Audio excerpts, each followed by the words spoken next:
नमस्ते मित्रों, कथानिधि चैनल पर आपका बहुत बहुत स्वागत है। आज एक दीर्घ कथा लेकर आपके लिए उपस्थित हूँ, जिसे लिखा है हमारी सबकी प्यारी मालती जोशी जी ने। कथा का नाम है पुनरागमनाय च। चलिए कहानी शुरू करते हैं। अगर कहानी आपको अच्छी लगे तो लाइक और शेयर ज़रूर कीजिएगा। साथ ही कहानी पर अपने विचार भी ज़रूर कमेंट बॉक्स में लिखिएगा। चैनल पर नए हैं तो चैनल को सब्सक्राइब ज़रूर कर लीजिएगा। तो चलिए कहानी शुरू करते हैं। उन लोगों ने फ़ोन पर पहले से ही पता कर लिया होगा। सभी अपने जैसे बेवकूफ़ थोड़ी होते हैं। पिछले आधा घंटे में अजय ने ये बात कोई 5वीं बार कही होगी और हर बार उसके सर की खीज और कड़वाहट बढ़ती जा रही थी। ताव तो मुझे भी आ रहा था। क्या इससे पहले ट्रेनें कभी लेट नहीं हुई? प्लेटफॉर्म पर तपस्या करने का ये पहला अवसर है। फिर बार बार मुझे ये सब क्यों सुनाया जा रहा है? पर इस समय तो चुप रहने में ही खैर थी। इन महाशय का कोई भरोसा थोड़े ही था। जरा सा घुड़का नहीं कि छोड़कर चले जाएंगे। फिर प्लेटफॉर्म पर तपस्या करती मैं कितनी हास्यास्पद लगूंगी। पापा को आज ही टूर पर जाना था। वो होते तो इस झक्की को घास भी नहीं डालती मैं। पर मजबूरी थी, इसीलिए चिरौरी करके साथ लाई हूँ। माँ तो मना ही कर रही थी। बोली अगर उनकी इच्छा हुई तो वे लोग तुम्हें यहीं से लेते जाएंगे। ऐसे जाना अच्छा नहीं लगता। तैयार होकर बैठी रही, लेकिन फिर मुझसे सब्र ही नहीं हुआ। अजय को माँ को किसी तरह पटाकर आ गई हूँ और अब वह मुझ पर कुड़बुड़ा रहा है। अजय को क्या पता कि मन में मेरे कैसे उथल पुथल हो रही है। कल का दिन कितनी बेचैनी में कटा है। पिछले 6 दिनों तक तो सपनों के इंद्रधनुषी हिंडोलों पर झूलती रही थी। कल तो उस स्वप्निल अनुष्ठान का अंतिम दिन था। इसके बाद तो एकदम जयमाल के समय ही भेंट होने को थी। प्रतीक्षा करते करते पूरा दिन बीत गया। सज सवर कर बैठी मैं भाई बहनों की चुहलबाजी का आनंद लेती रही, पर धीरे धीरे उसमें भी उपहास की गंध आने लगी। शाम को दोबारा साड़ी बदलने लगी तो सुधी ने टोक दिया, ओफो दीदी, जरा तो उन्हें अपने किए की सजा दो। उन्हें पता तो चले कि दिन भर से तुम कितनी बोर होती रही हो। अभी से उनकी आदतें मत बिगाड़ो, otherwise he will take you for granted. Sudhi की बात रख ली थी मैंने। कपड़े नहीं बदले थे, पर चेहरा फिर से संवार लिया था। बालों में नए सिरे से फूल टाँक लिए थे। सुधी तो पागल है। भला रूठने मनाने के लिए अब समय ही कहाँ रहा। आज की शाम भर तो है।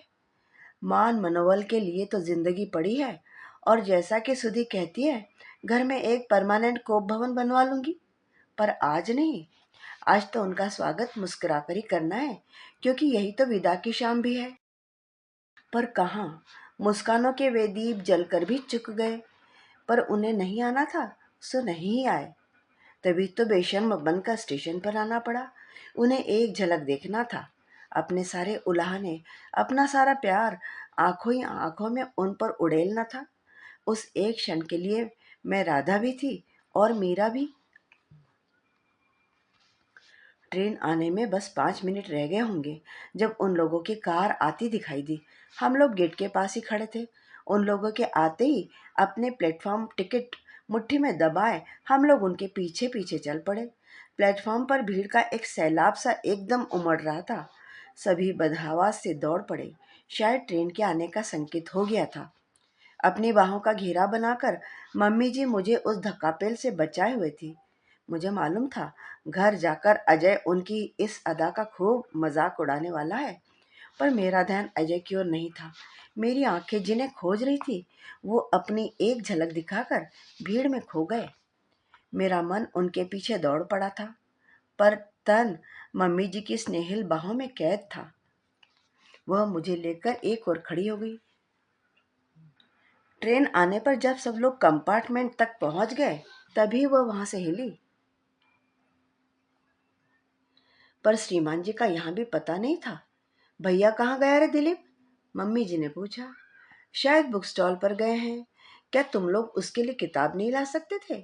एक तो घर से जल्दी निकलने नहीं दिया, अब किताब ढूंढने चले गए हैं। अजय, जाओ तो अपनी दीदी को बुक स्टॉल दिखा लाओ। अजय शायद उनकी बात नहीं टालता, पर मेरा ही मन नहीं हुआ। अगर उन्हें उत्सुकता नहीं है तो मेरी ही क्या अटकी पड़ी है। दूसरे क्षण सोचा, शायद मेरे लिए यही संकेत हो। पर इस उहापोह में ही ट्रेन ने हॉर्न दे दिया। उस भयानक आवाज को सीटी कैसे कहूँ। वह भागते भागते आए, मम्मी डैडी के पैर छुए, शैलदा से गले मिले। दिलीप दीनू की पीठ थपथपाई, अजय से हाथ मिलाया और चलती ट्रेन में चढ़ गए। उनके लिए मैं जैसे वहां थी ही नहीं। कोई चौथा पत्र फाड़कर मैं फिर हाथ पर हाथ धरे बैठी हुई थी। मन में हजार बातें थी, पर कागज पर आते सब कुछ अर्थहीन हुआ जा रहा था। कोई लिखे भी तो कैसे और किसे लिखे। अभी 10 दिन पहले तक जिसका नाम भर सुना था, वही व्यक्ति सप्ताह भर में कितना अपना हो गया था, जैसे युग युगों की पहचान हो। और फिर वही आज शाम प्लेटफॉर्म पर कितना अजनबी बन गया था। अजीब असमंजस था। ए दीदी, सुधी ने मुझे चौंका दिया। सो जाओ अब, सुबह जरा तरोताजा होकर लिखना। इस स्पीड से कागज फाड़ती रही तो नेपा मिल्स को स्पेशल टेंडर भेजना पड़ेगा। तुम क्या अब तक जाग रही हो? तुम्हारी खटर पटर सोने दे तब ना। चुपचाप कागज कलम समेट कर अपने बिस्तर पर जाकर लेट रही। छे, क्या घर है। अपना कहने कोई कमरा भी नहीं कि कोई आज़ादी के साथ लिख पढ़ सके। अच्छा हुआ जो यह बात सुधी के कानों तक नहीं पहुंची, नहीं तो फौरन ही कहती, थोड़े दिन और सब्र कर लो रानी जी, फिर कमरा तो क्या, पूरा स्वीट आपके नाम होगा। और मद्रास में तो पूरा का पूरा फ्लैट। वह दुष्ट अब भी चुप थोड़ी थी, कह रही थी, यह खराब बात है दीदी, भला आप उन्हें खत क्यों लिखेंगी। पहले वहां से आने दीजिए, भाई कायदा तो यही कहता है। वह और भी कुछ कुछ बकती रही, पर मैं नींद का स्वांग धरे चुपचाप लेटी रही। पता नहीं क्यों आज उसकी छिड़खानी अच्छी नहीं लग रही थी। 5-6 दिन उत्सुक प्रतीक्षा में बीत गए। कॉलेज से जब भी लौटती सबकी नज़र बचाकर पहले लेटर बॉक्स खोल कर देखती, फिर भी दोनों शैतान मेरी चोरी पकड़ ही लेते। अजय चिढ़ा था, श्रीमान जी को ठिकाने पर पहुंचना तो दो पहले। सुधी कहती, समुद्री यात्रा में हर पड़ाव पर डाक की सुविधा होती है। दीपक जी चाहे तो हर स्टेशन से एक लेटर पोस्ट कर सकते हैं। अजय कहता, बेचारे के पास अपना पता भी तो नहीं है, क्या मम्मी जी के केयर ऑफ भेजेंगे। जानती थी वे लोग मेरी खिंचाई कर रहे हैं, फिर भी एक बार बेवकूफ़ों की तरह मैंने सांत्वना के घर से वहां फ़ोन लगाया भी। उधर से डैडी की धीर गंभीर आवाज़ सुनते ही सक पकाकर रिसीवर रख दिया। रॉन्ग नंबर कहने भर का भी साहस नहीं रहा। बाद में पछतावा भी हुआ। दिनेश को फ़ोन पर बुलाकर उनका पता ही पूछ लेती। इतने दिन उनके साथ घूमती रही, पर उन स्वर्गीय क्षणों में पता पूछने जैसी साधारण बात का ध्यान ही न आया। उन्हीं दिनों कॉलेज ने राजस्थान का 8 एक दिन का टूर आयोजित किया। कॉलेज का टूर तो हर साल जाता था, पर माँ कभी अनुमति नहीं देती थी। कैरवा डैम भी जाना होता था तो उन्हें 10 बार मनाना पड़ता था। इस बार मुझे कोई उत्सुकता नहीं थी, पर इस बार माँ अचानक उदार हो उठी।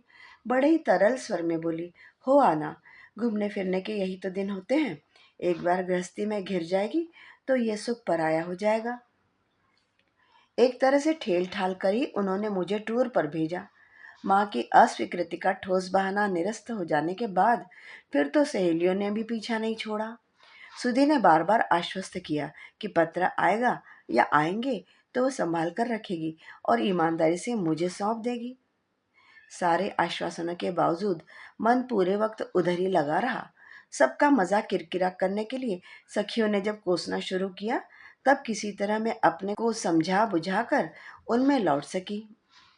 फिर दर्शनीय स्थलों को देखते हुए मेरा मन चोरी चोरी हनीमून का कार्यक्रम बनाता रहा। खासकर मुझे उदयपुर बहुत ही भाया, जयपुर से भी ज्यादा। पैलेस होटल का एक कमरा तो मैंने मन ही मन बुक भी करा लिया। सफर का गर्द गुबार और थकान ओढ़े जब मैं बस से उतरी, तब मन दौड़कर आगे पहुंच गया था और सुधी से चिरौरी कर रहा था। पर घर में पांव देते ही लगा जैसे भीतर का सन्नाटा मुझे लील लेगा।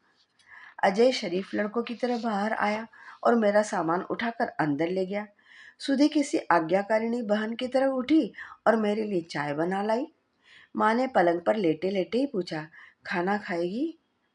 सबका ऐसा निरानंद भाव देखकर घर लौटने का उत्साह ही जैसे निचुड़ गया। रोज कॉलेज से भी लौटती तो ढेर सारी बातें मेरे पास कहने को होती। इस समय तो पूरा खजाना था, पर वह जैसे पल भर में ही रीत गया। कपड़े लेकर मैं बाथरूम में घुस गई और देर तक सफर की थकान और गर्द गुबार धोती रही।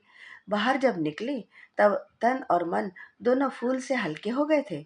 गीले बालों को तौलियों में लपेटते हुए मैंने पूछा, कुछ खाने वाने को है? पेट में चूहे कबड्डी खेल रहे हैं। बना देती हूँ, सुधी ने दबी आवाज में कहा और किचन में जाकर आलू छीलने लगी। ए, बात क्या है? कुछ भी तो नहीं। फिर भी, उत्तर में सुधी मेरे कंधे पर सिर रखकर फफक पड़ी।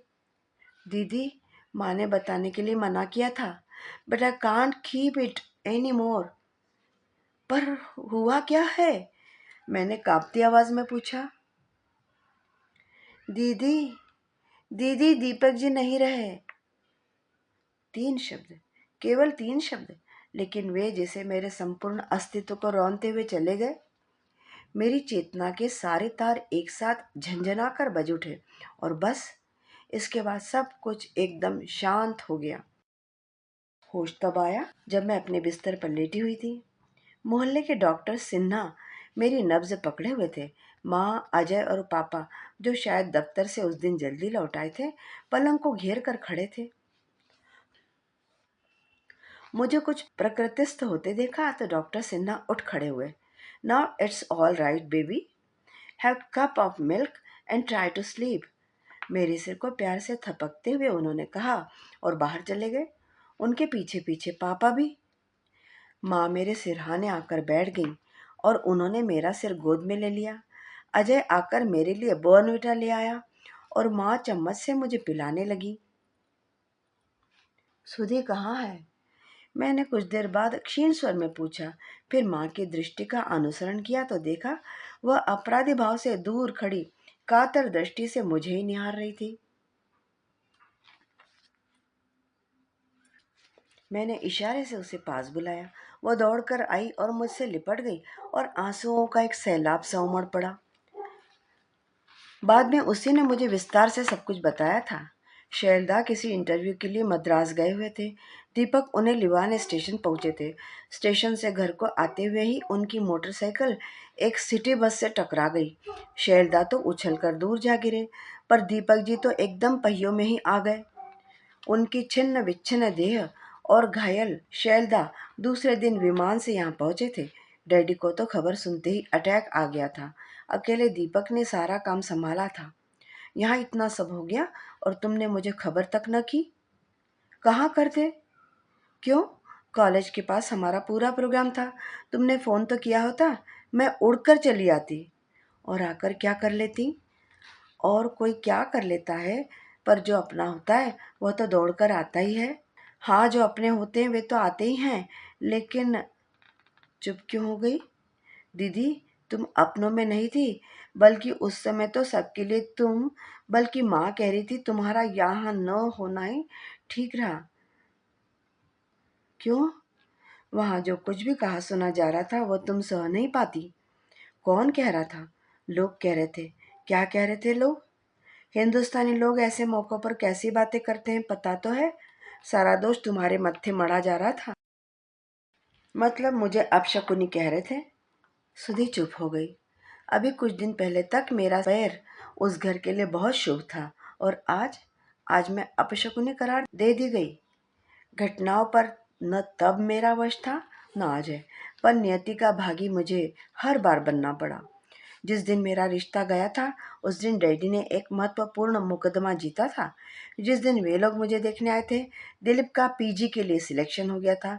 सगाई वाले दिन ही शैलदा का रिजल्ट आया था और वह बैंक में प्रोबेशनरी अफसर बन गए थे। सबका मुंह मीठा कराते हुए डैडी ने कहा था, शैल है तो मेरी बहन का लड़का, पर बचपन से इसी घर में रहकर मेरे बच्चों के साथ ही पला बड़ा है। एक तरह से घर का ही लड़का है। बहू के भाग्य से आज उसकी भी मेहनत सफल हो गई। ऐसी सुलक्षणी बहू थी मैं, और आज एकदम अपशकुनी हो गई।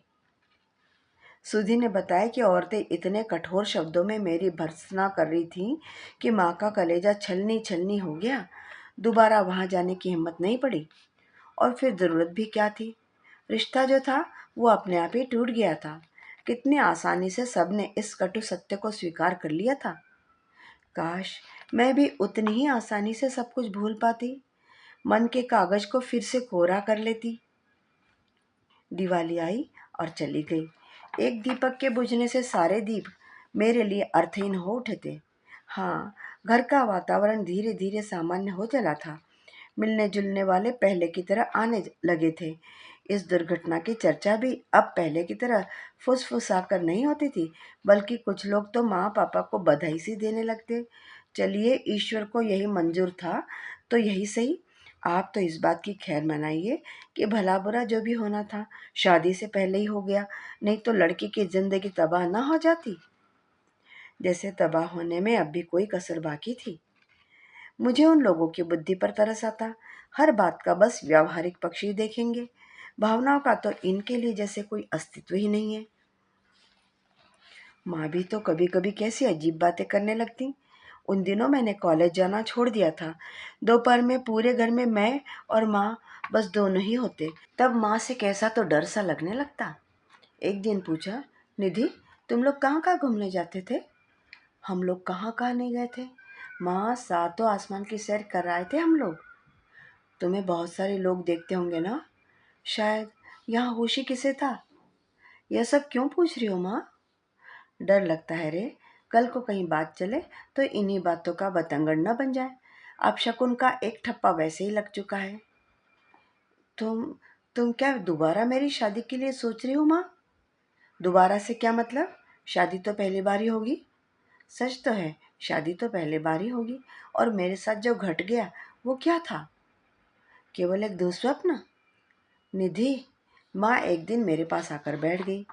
निधि, एक बात पूछनी थी रे। कौन सी माँ? तुम लोग, मेरा मतलब है तुम और दीपक। और माँ अपनी बात पूरी किए बिना चुप हो गई। पूरी बात कहो न माँ। मैं और दीपक, मेरा मतलब है तुम लोग तुम लोग किस सीमा तक बढ़ गए थे?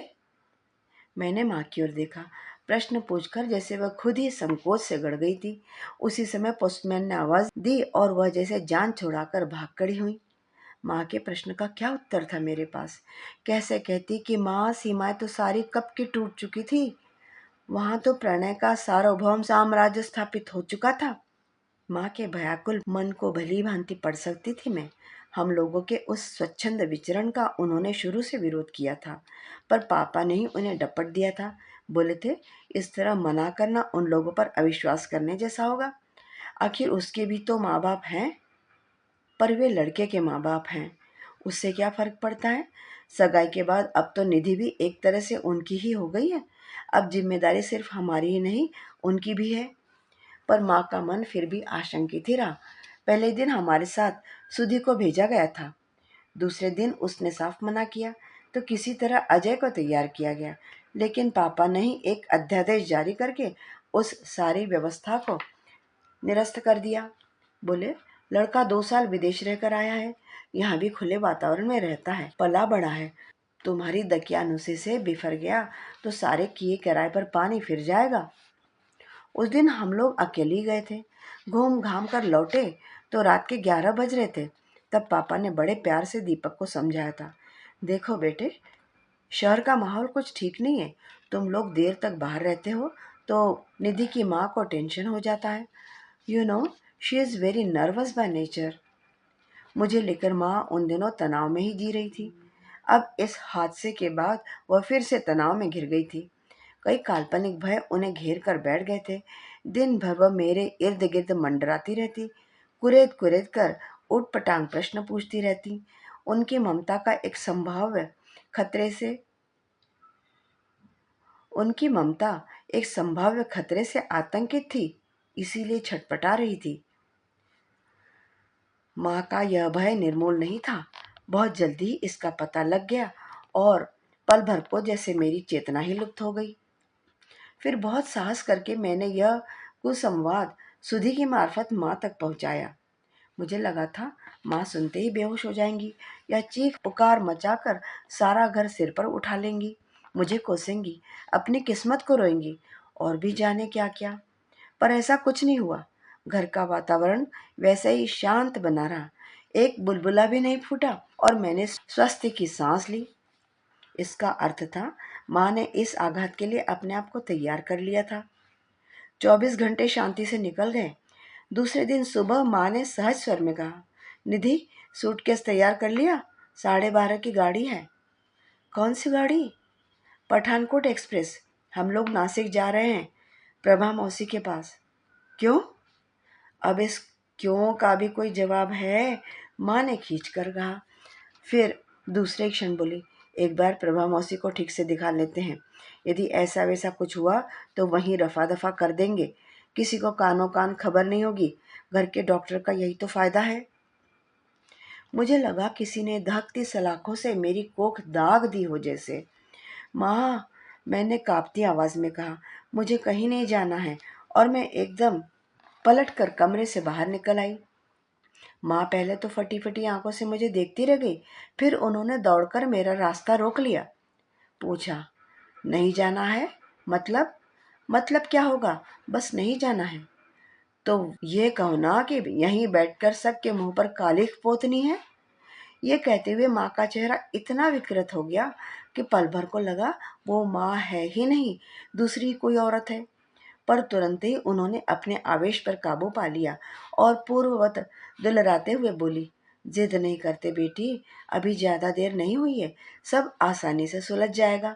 ऐसा न हो कि एक गलती सारी जिंदगी को नासुर बना दे। मैंने कोई गलती नहीं की है माँ, मैंने तैश में आकर कहा।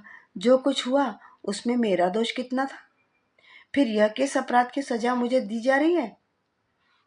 दोष तुम्हारा नहीं था बेटे, तुम्हारी उम्र का था।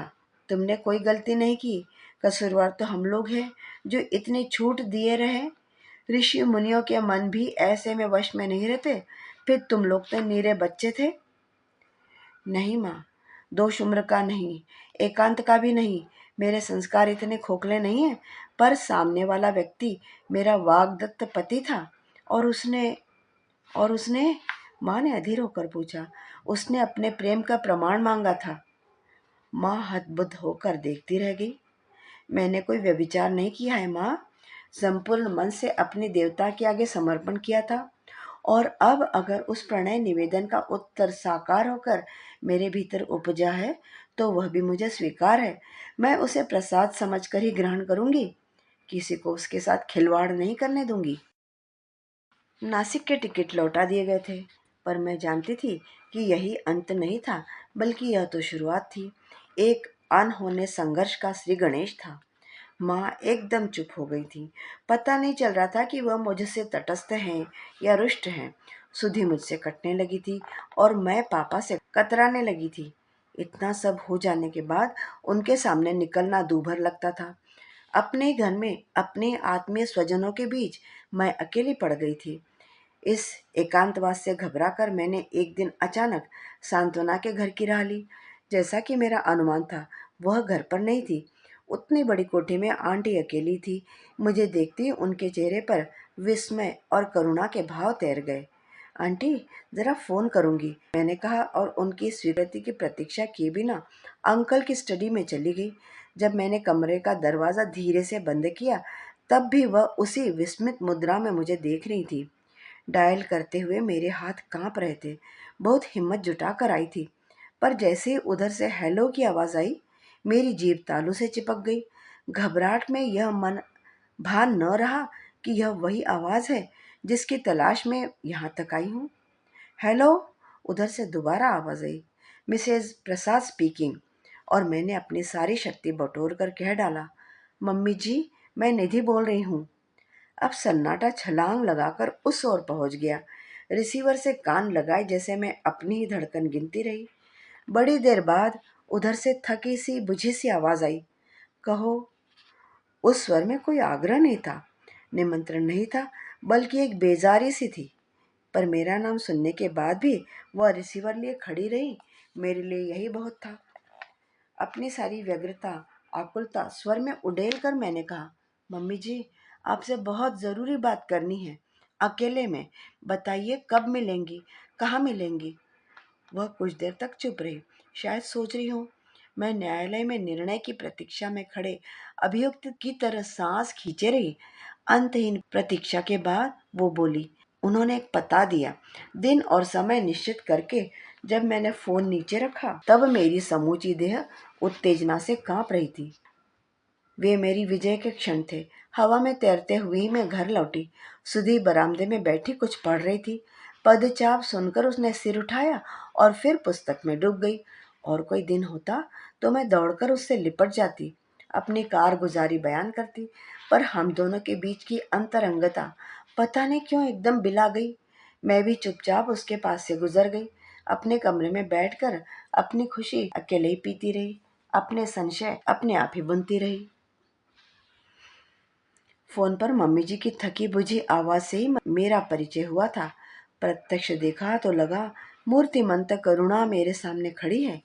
मेरी स्मृति में बसे गरिमामय संपन्न व्यक्तित्व की वह छाया भर रह गई थी। मुझे देखते ही उन्होंने अंक में भर लिया।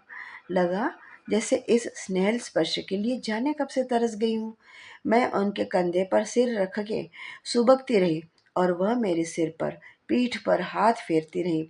एक ही दुख में बिंधी हुई दो आत्माएं एक दूसरे को सांत्वना देती रहीं। सारा घर सन्नाटे में डूबा हुआ था। मेरे लिए दरवाजा खोलकर मम्मी जी की सखी भी पता नहीं कहाँ अंतर्धान हो गई थी। उस नीरव एकांत में बस हमारी सिसकियों की आवाज ही गूंज रही थी। पता नहीं कितनी देर बाद मुझे चेत हुआ। उनसे कुछ हटकर बैठते हुए मैंने कहा, मम्मी जी, एक जरूरी बात थी, फोन पर बतलाना मुश्किल था, इसीलिए। मुझे मालूम है। क्या? वही जो तुम कहने आई हो। आपको किसने बताया? तुम्हारी माँ ने। माँ आपसे मिली थी? हाँ, खास तौर से मिलने आई थी। बहुत कुछ सुना कर गई हैं। Oh no. मैं उन्हें दोष नहीं देती निधि। उनकी जगह मैं होती तो शायद इससे भी ज्यादा बावेला मचाती। गलती हम लोगों की थी, बल्कि मेरी ही थी। जिस विश्वास से उन लोगों ने बिटिया हमें सौंपी थी, उस विश्वास की रक्षा न हो सकी। अब मरने वाले के लिए क्या कहूँ? शायद मेरे ही संस्कारों में कहीं खोट रह गई होगी। उनकी वह पश्चाताप दग्ध वाणी मुझसे और नहीं सुनी गई। उनके मुंह पर हाथ रखकर मैंने कहा, प्लीज मम्मी जी, उनके लिए कुछ मत कहिए। संस्कार इसमें कहाँ आते हैं? क्या मेरी माँ ने मुझे कोरा ही गढ़ा था? शायद बह जाना हम लोगों की नियति थी। बह गए। हाँ, और उसने भी ये थोड़े ही सोचा होगा कि ऐसा कुछ हो जाएगा। बोलते बोलते उनका कंठ बीच में ही अवरुद्ध हो गया। पहले कभी उन क्षणों के बारे में सोचती थी तो लज्जा और ग्लानि से भर उठती थी, पर उस दिन वह दारुण समाचार सुना तो होश आने पर सबसे पहले अपने को धन्यवाद दिया। कितना अच्छा हुआ कि मैंने उनकी इच्छा का अनादर नहीं किया, नहीं तो यह शूल मुझे उम्र भर सालता रहता। पता नहीं क्या सोचकर मम्मी जी ने मुझे खींचकर गले से लगा लिया। शायद अपने दिवंगत पुत्र की ओर से कृतज्ञता व्यक्त कर रही थी। मम्मी जी, उनकी भावना को दामन थाम कर मैंने कहा, मैं आपके दीपक का अंश लेकर आपके पास आई हूँ। किसी तरह इसे बचा लीजिए। एक बार वह धरती पर आ जाए फिर तो मैं 100 तूफानों का सामना कर लूंगी, लेकिन तब तक कोई मुझे चैन से जीने नहीं देगा। सब उसके पीछे हाथ धोकर पड़े हैं। जिंदगी बहुत बड़ी है बेटी, सिर्फ भावनाओं के सहारे उसे जिया नहीं जा सकता। तुम्हारे माँ बाप ठीक ही कहते हैं। जीने का अवलंबन पास में हो तो आदमी कैसे भी जी लेता है मम्मी जी। बहुत आशा से मैं आपके पास आई थी, पर लगता है मेरा रास्ता अब मुझे खोजना होगा। आप भी उस खेमे में शामिल हो गई हैं। खैर, और मैं एकदम उठकर चल दी। मम्मी जी क्षीण स्वरों में मुझे पुकारती ही रह गई, पर मैंने पीछे मुड़कर देखा भी नहीं। घोर हताशा लिए ही मैंने घर में प्रवेश किया। दरवाजे में ही सुधी से सामना हो गया। कहाँ गई थी? उसने रूखे स्वर में पूछा। मैंने जवाब नहीं दिया तो वह मेरे पीछे पीछे कमरे में चली आई। सांत्वना के यहाँ तो नहीं थी तुम? मैं देख आई थी। जब मैं वहां गई ही नहीं तो वहां होती कैसे? तुम्हारा जाना बेकार था। कम से कम बता कर तो जाया करो। हमें बेवकूफ़ी की तरह इधर उधर दौड़ाई जाता है। मोहल्ले में एक तमाशा सा हो जाता है, उसने कसेले स्वर में कहा। लेकिन जरा सी देर में इतनी भागदौड़ करने की जरूरत ही क्या थी? माँ से पूछो, उन्हें तो उन्हें तो जरा सी देर में कुएं बावड़ी का शक होने लगता है। मैं एकदम माँ के सामने जाकर खड़ी हो गई। इच्छा हुई पूछूं, माँ, तुम सचमुच घबरा गई थी क्या? क्या तुम सचमुच मेरे लिए मम्मी जी से लड़ाई थी? माँ ने एक बार नजर भरकर मुझे देख लिया और फिर अपने काम में जुट गई। उनका चेहरा वैसे ही कठोर और सपाट बना रहा। मैं नितांत असहाय अकेली बनी उन्हें देखती रही। दीदी, कोई आया है, सुधी ने आकर बताया। कौन है? अब आप ही आकर देख लीजिए ना, उसने बेजारी से कहा तो उठना ही पड़ा। पर्दे की आड़ से झांक कर देखा तो दिलीप थे। कभी दिलीप का नाम लेते ही सुधी के गाल सिर्फ गुलाब होते थे। सगाई के दिन अपने पराए सभी ने पापा से कहा, अब सुधी के लिए और कहाँ भटकेंगे आप? एक ही मंडप में, एक ही घर में दोनों का ब्याह कर दीजिए। योजना बुरी नहीं थी, पर बाद में दीपक ने ही एक दिन बताया था कि दिलीप अपनी एक सहपाठिनी से वचनबद्ध है। अभी घर पर बताया नहीं है, ठीक समय की प्रतीक्षा कर रहा है। तब से बात आई गई हो गई थी। उसके बाद तो खैर। दिलीप मेज पर रखी पत्रिकाएं उलट पुलट कर रहे थे। मेरी आहट पाते ही चौंके, खड़े होकर नमस्ते से की और फिर बैठ गए। एक लंबा मौन हम दोनों के बीच पसर गया। बड़ी देर के बाद उन्हें स्वर मिला, कैसी है? कैसी हैं? अच्छी हूँ। फिर वही चुप्पी। वह बेमतलब कुर्सी पर आसन बदलते रहे। मैं कालीन का डिजाइन देखती रही। उन्होंने ही फिर साहस किया, एक जरूरी बात करनी थी। क्या कहीं थोड़ी सी प्राइवेसी मिल सकेगी? मेरा मतलब है, छत पर चलिए, मैंने कहा और एकदम उठकर चल दी। पर्दे से झांकती आंखों का और दीवार से लगे कानों का उनकी तरह मुझे भी एहसास हो ही गया था। छत पर एकदम एकांत था। गुनगुनी धूप थी। एक छोटी सी खटिया पड़ी थी जिस पर लेटकर माँ कभी कभी धूप सेक लिया करती थी। उनके लिए वह खटिया बिछाकर मैं मुंडेर पर बैठ गई। कहिए, मैंने कहा। पता नहीं क्यों छत पर आते ही मेरा सारा संकोच तिरोहित हो गया था। अब तो बल्कि दिलीप जी अपने असमंजस से उबरने का प्रयास कर रहे थे। मैंने प्रश्नार्थक दृष्टि की चुभन को जब तेज किया तो वह अधिक देर तक सहन नहीं कर पाए।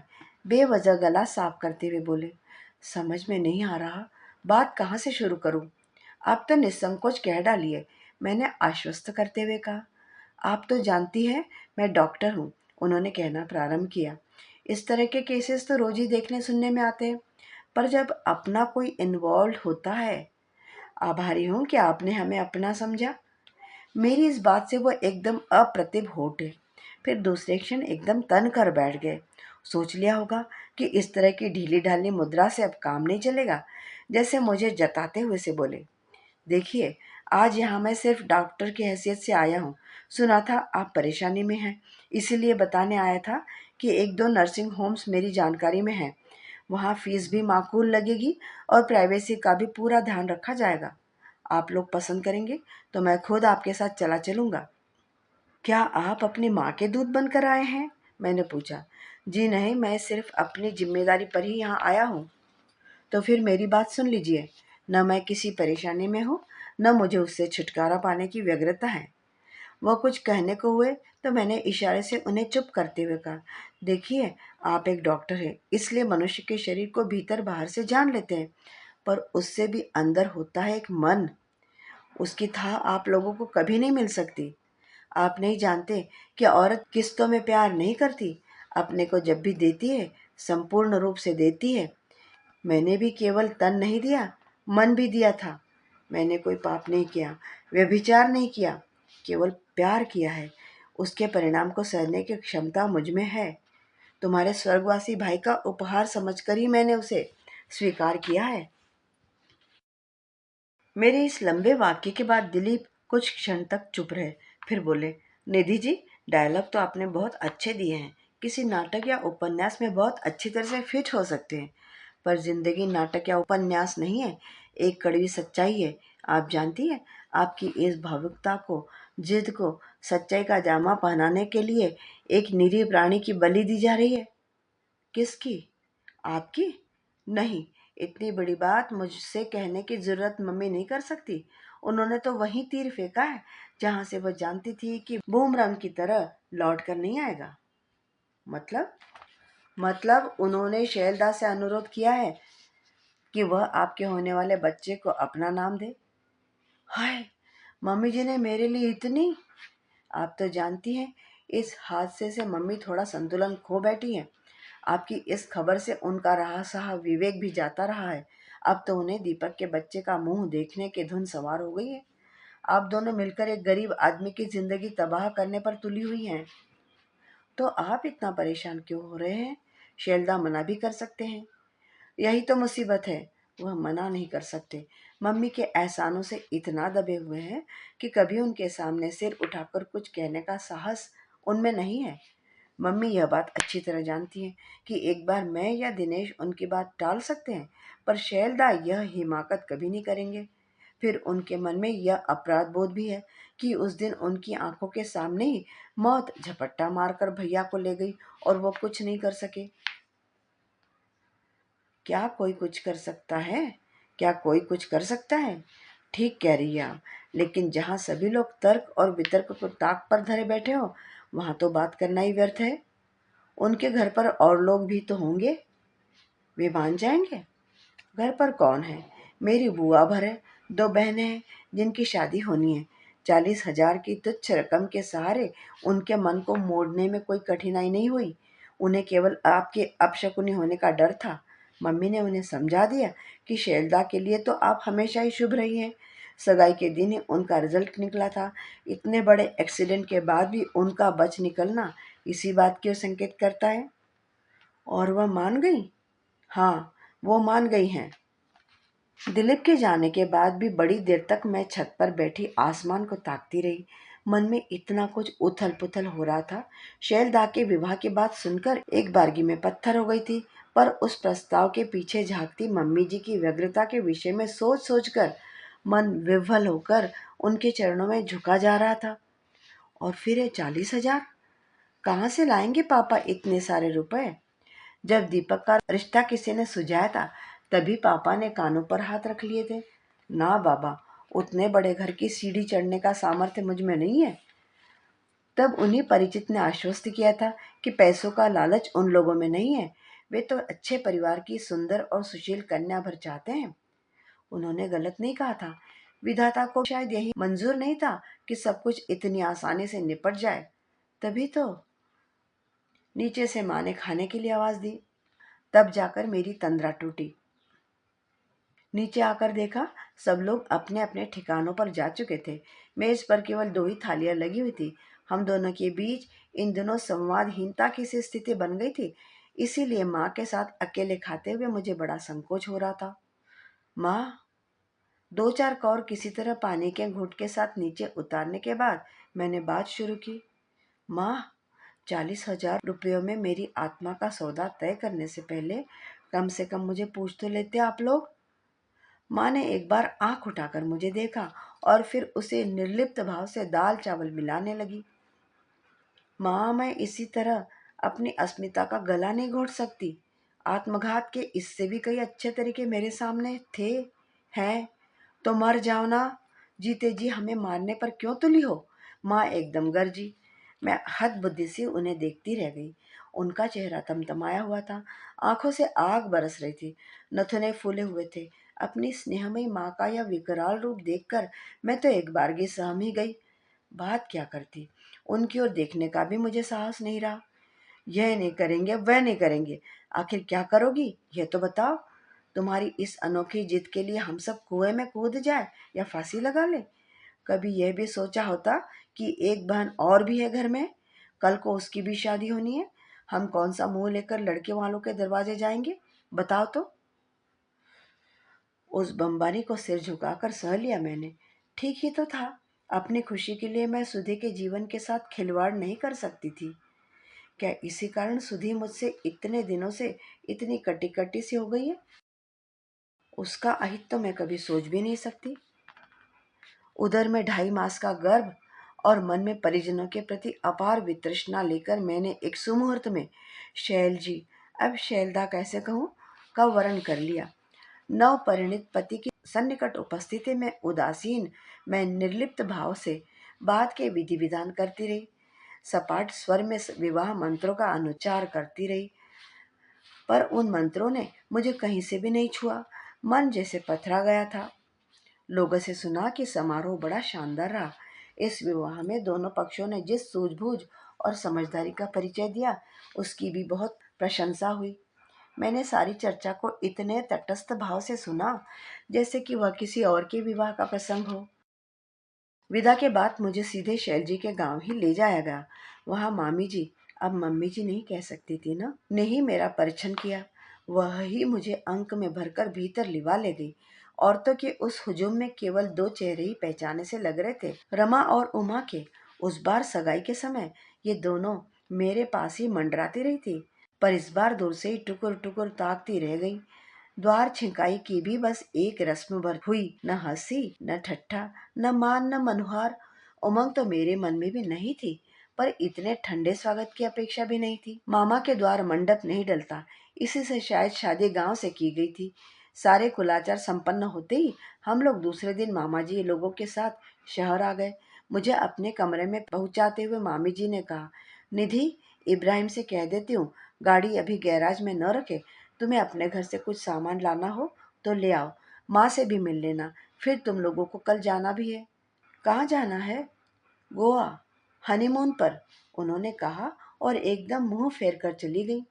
समझ गई कि हनीमून की कल्पना से वह ज्यादा खुश नहीं है। खुश तो खैर माँ भी नहीं हुई। बोली, इतनी दूर जाने की जरूरत क्या है रे?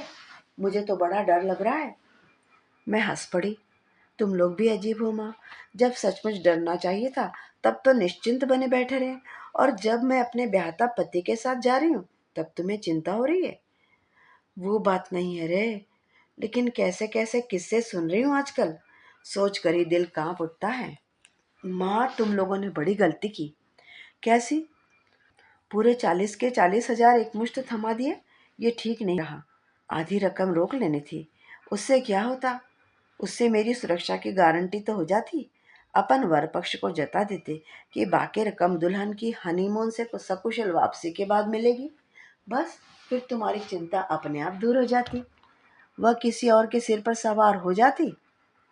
माँ फिर कुछ नहीं बोली। समझ गई कि मैं हर बात का मखौल उड़ाने पर तुली हुई हूँ। माँ का इस तरह भयाकुल होना उनके असीम वात्सल्य का ही द्योतक था। कभी यह मुझे गदगद कर देता था, पर आज तो मैं एकदम स्थित प्रज्ञ हो गई थी। सुनिए, आधी रात को मैंने मौन के उस घनीभूत कोहरे को भेदने का प्रयास किया। वह एक लंबी सी आराम कुर्सी पर अधलेटे से कुछ पढ़ रहे थे। मेरी पहली आवाज तो उनके कानों तक पहुंची ही नहीं। दूसरी बार उन्होंने आंख उठाकर मेरी ओर देखा। मुझे अब आपसे माफी मांगनी है। किस बात की? मेरी वजह से आपको यह अनचाहा संबंध स्वीकार करना पड़ा। वह अपनी जगह से उठे।